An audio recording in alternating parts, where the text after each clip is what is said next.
natin yung pan-hard na ginawa natin. Pan-hard bushing yung pinalitan natin.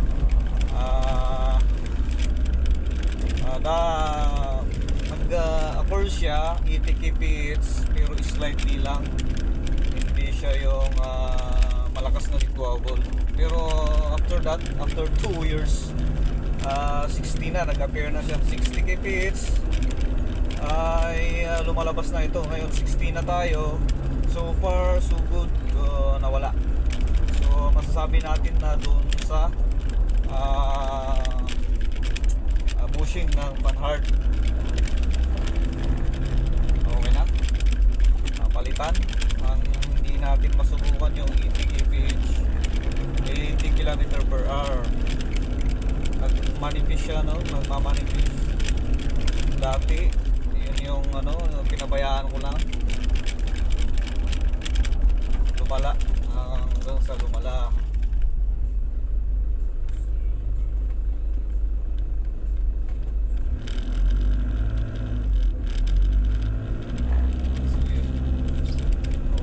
Natin dito kung maka-reach tayo ng 80 ay kita natin, pero kailangan pang i-testing yun sa mahaba-habang biyahe para malaman.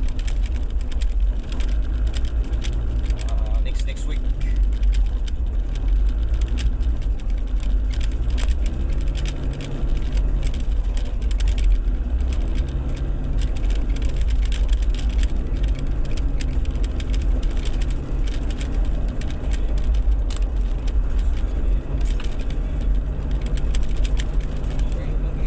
Mag-slow down tayo.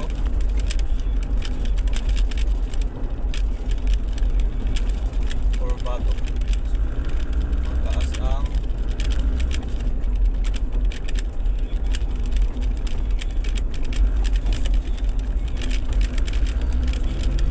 dito tayo bumilo ng 80.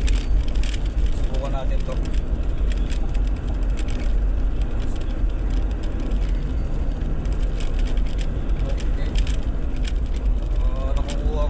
Nag-i-slow down ako. Yung super parang wala. Baka sakali solve na ang problema natin pag sakaling ganun.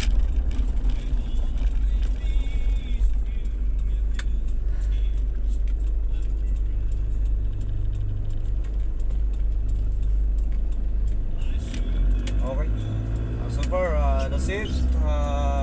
Sana na-solve na yung issue. Thank you.